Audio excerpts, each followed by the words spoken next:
Hello, I'm Dr. Terry James Gingrass, and this is Dr. G's ADHD Chat. This is a show designed to make the world safe for ADHDers. I am a clinical psychologist, I'm a neuropsychologist, and I'm the parent of several ADHD children. And my wife's starting to consider that she may be ADHD. So I've had just about every experience you can have with ADHD, and including the fact that I've been doing this so long that we didn't even have a formal diagnosis of ADHD back when my kids were being born. And so we didn't have really a good research handle on ADHD.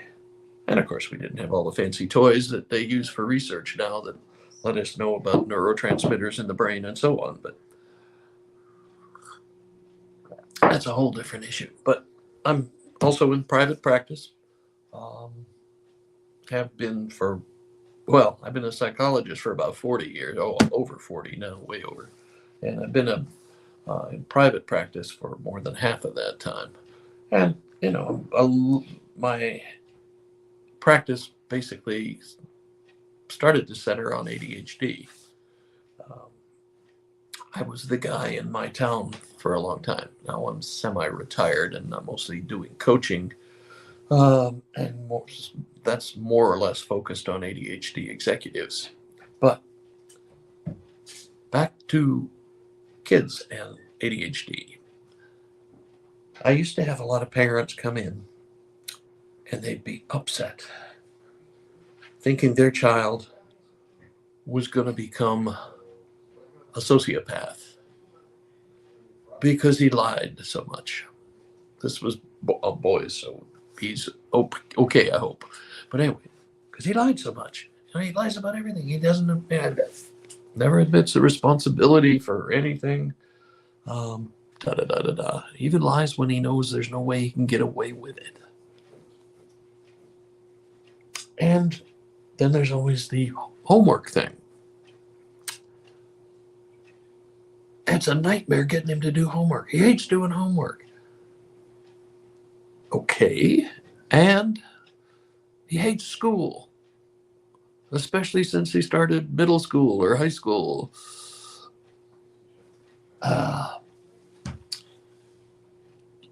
But if you know about ADHD, you know that these are perfectly normal responses to the kind of pressures your kid faces daily. Okay? I say this every week because it's just such an amazing statistic. The average ADHD kid gets 70 critical comments every day. Wow. I'm not sure I'd be able to get out of bed in the morning if I had that to look forward to every day. So, what's the natural thing to do? Try to minimize that, right? So, when somebody asks you if you've screwed something up and you know you've screwed it up, what's the normal thing you would expect from somebody who's overly criticized? Lies. They're going to try to minimize, they're going to try to fake it, they're going to try to do anything they can do to get out of more punishment, more outrage, more big adult people yelling at them. And I will tell you, I have done my share of yelling, so I am not above reproach in this area. But it's one of the main things that you have to do, and you'll be amazed when you try it, is friggin' quit criticizing. Criticize them less. And, oh, by the way, try something novel. Praise them when they're doing well. I mean, I know, I did the same thing with mine. When they were screwing up, I paid a whole lot of attention to them. When they were quietly doing what they were supposed to do, I didn't say much of anything. Okay, but we've got all sorts of performance-based research that says, hey, the optimal way people perform is if they're getting at least 4 positive comments for every criticism. Now, for if your average kid's getting 70 critical comments every day, that means you really got to work to make it a 4-to-1 ratio. 280 positive comments. I don't think the Dalai Lama gets that many. But it's a problem that we've got because the system is so not designed for an ADHD brain the way it's set up now. Our school system, I mean, we've got some new toys and fancy things, but our system is based on a model that started in I've heard people say the 1800s. I think it was earlier than that, but it hasn't changed a whole heck of a lot. Lecture, read the chapter, take the test, over and over and over, repeat and rinse. Well, that's fine for people like me who are good readers, and that's the way I learned. As a matter of fact, when I was a kid, I used to have to switch schools regularly because of my parents' job, and I used to just say, hey, look, just give me the book, get out of my way, and I'll catch up. Don't give me extra lectures or any of that stuff, because that just wastes my time and stresses my attention. Okay, so your kid is typically an ADHD kid. They're usually brighter than the neurotypical kids. That's an overgeneralization, of course, but basically they're not stupid. They're not lazy, they're not crazy, they're not stupid. And thank you, ma'am, for that book. But they are in a system that doesn't work the way their brain works. Okay? They get bored easily. I mean, and it's not being a pain in the butt. It's because that's the way their brain works. It just doesn't catch on to things and stay with them. It needs to have some kind of adrenaline push going with it. Dopamine push, actually. But, it's like not get the job done, do an all-nighter and get it done. Perfect ADHD stuff. And the problem is, there are multiple problems with that. But first of all, there's no research that suggests that homework is essential to learning. Okay? I mean, as many years as I've spent doing homework, I will guarantee you that there is nothing that shows that it improves learning just doing homework. I mean, there's a little practice effect, but it isn't the essential thing to learning how to do stuff. And especially nowadays, where it seems like, I mean, I have had first grade students that have got 2 hours of homework to do every night. I cannot even imagine that. As a matter of fact, I skipped kindergarten when I was a kid. Not because I was so bright, but because I hated it. So some of them said, okay, fine, don't go. And you know what? I did just fine in school. I never had huge problems in school at all. So, that it doesn't really matter. Every school year, they repeat, half of what they did last year, or maybe more. So it's not like if you miss this, you're screwed. You're never going to catch up. And we'll go right over the same things over and over again. And my personal biggest pain in the butt is block scheduling. As I understand it, block scheduling was based on research by an industrial psychologist and that's not me, I'm a clinical psychologist, right? There's a big difference. But anyway, that said, people work better if you give them more time to do it. And this is some kind of a factory or something. I don't know exactly what it was. But now, so we've got kids. Okay, now you're an ADHD kid. You have a little trouble with planning and organizing. So what do? Instead of having one schedule that starts on Monday and you repeat it over and over again for the whole school year till you've got it totally memorized. They have this A B stuff where you keep switching back and forth to different schedules during, uh, depending on what day of the week it is, and depending on what week of the month it is, and depending on when physical education is scheduled. I mean, it's hard, and it's hard on the teachers too. I mean, they're trying to do 2 hours. So what tends to happen? They do the lecture for the first hour, and then the second hour is group work of various kinds. Guess when the ADHDers get into most of their trouble? Yeah, the second hour. Uh, it's almost like it was designed particularly to frustrate ADHD kids. So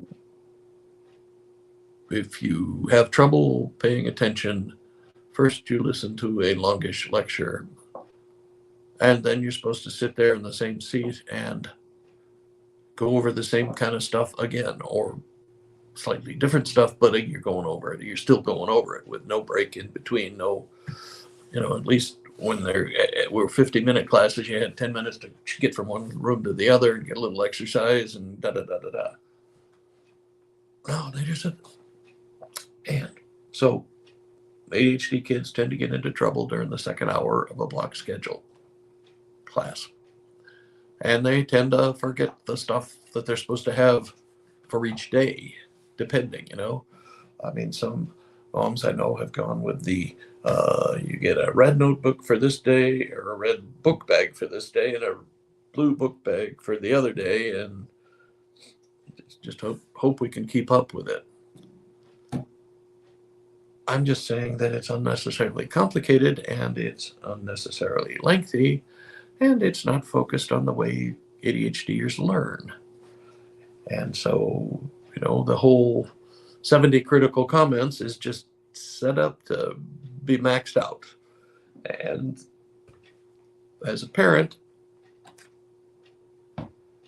I suppose the absolute best thing you could do is run for the school board and try to get us into the next century. Let's copy the way the Norwegians do school, or that sort of thing. Let's get up to what the academic research says we should be doing. Let's give folks other ways of learning than just read, listen, take test. I mean, there are tons of other ways. If people have at least 3 different ways of learning, auditory, kinesthetic, and visual, let's use some of those. And I'm not dumping on teachers. Teachers don't make the big decisions like this. They are told what to do by I'm not going to get into a deal with school administration, but in general, they're a little bit, what do I want to say? A little rigid, do what I say, when I say it, et cetera, et cetera. So, the teachers don't have a lot to say in how they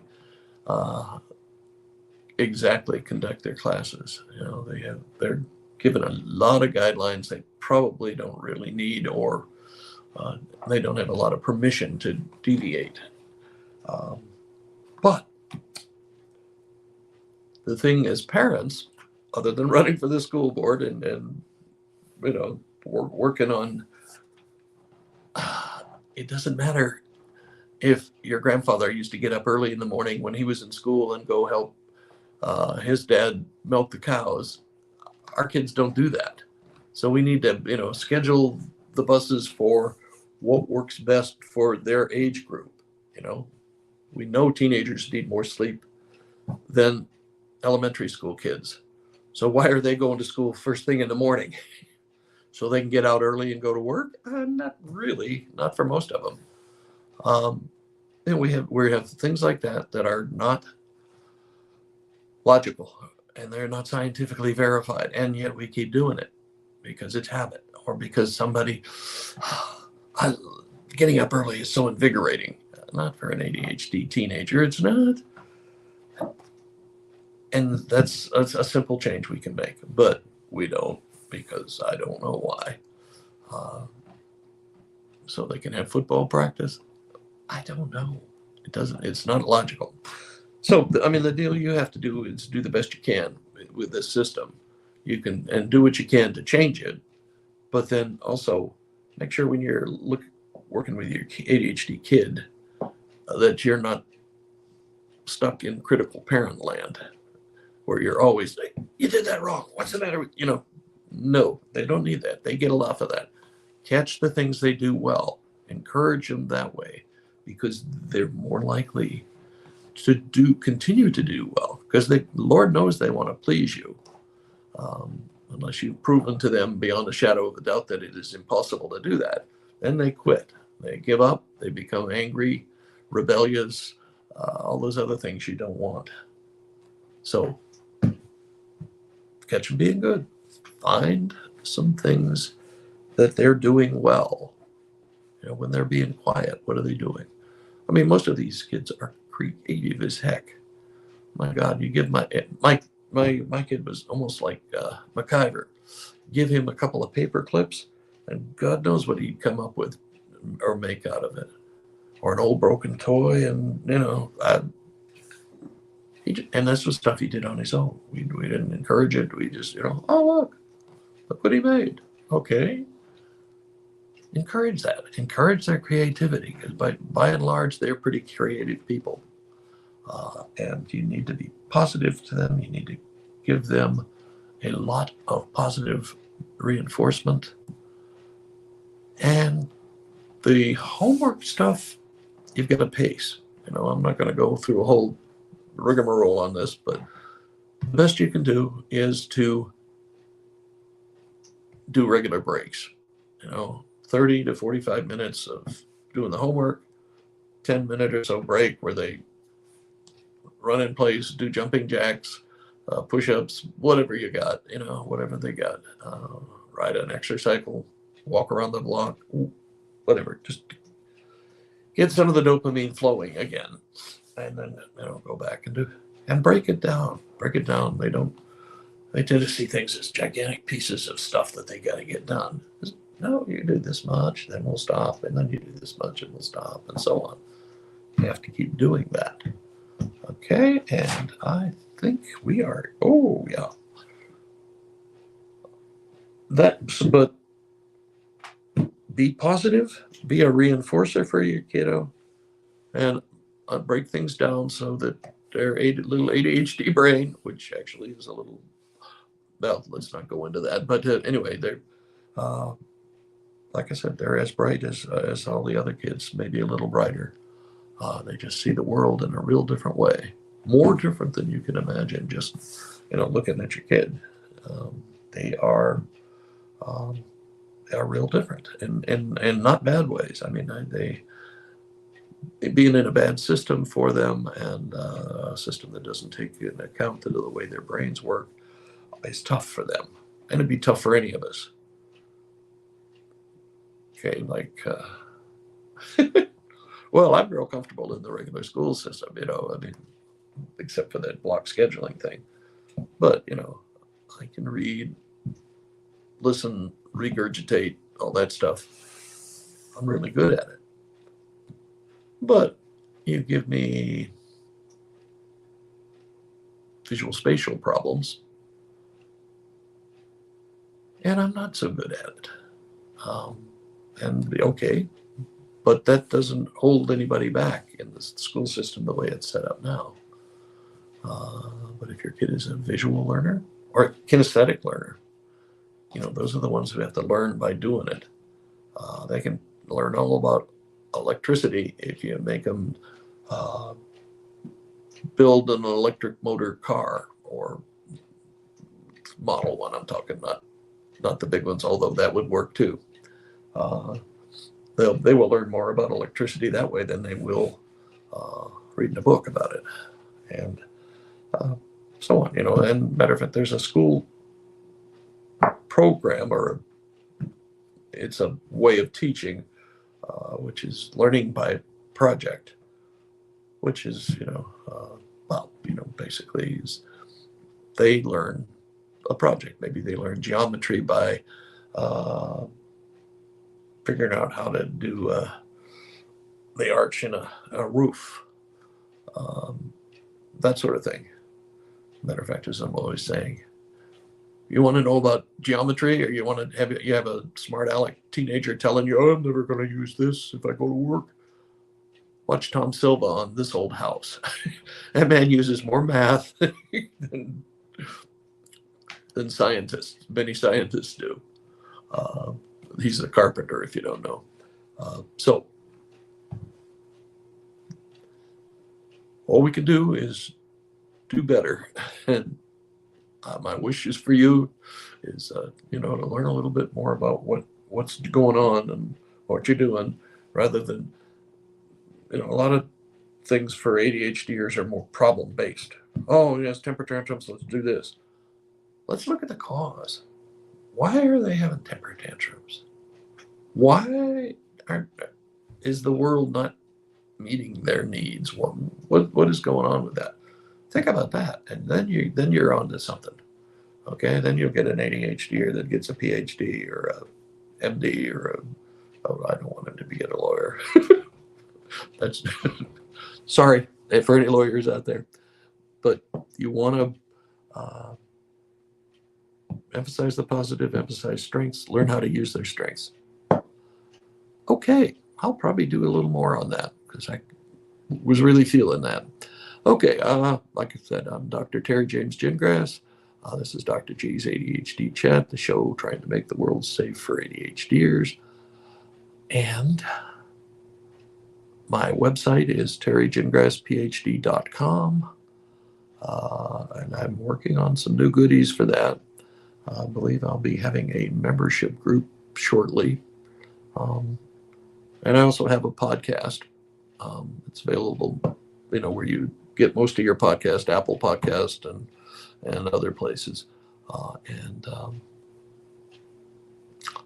give me a look and give me a couple of comments. I appreciate some feedback. Let me know what services you'd like. Would you like to see a membership group, which is just a meet? We meet at least once a month, and I'd probably provide some kind of other materials at least once a week. And then, like I said, then we meet once a month, and I go over some topic in some detail, and it's minimal fee. It's like $27 a month or something like that. It's less than Starbucks money. And I also, I can do courses. And I would be more than willing to do some if there are people out there who have a specific idea of what they'd like to get. And catch the podcast. I appreciate that too. Okay, we will catch you next time. And I forgot, I do coaching. I am a coach. I do high performance coaching, which is the only model for coaching that I've found that has any research base at all. And I'm mostly focusing on ADHD executives and entrepreneurs. But I also do some, families, moms married to ADHDers, although I may forward you to my wife, who also is a coach. But anyway, and you can get in touch with me on my website. And for coaching, we do a freebie first session just to kind of make sure we can get along with each other. And then we'll, see it. Usually I'd see folks once a week, but it's also possible to work out other things, but we can do that when you come to a session. Okay, catch you next time.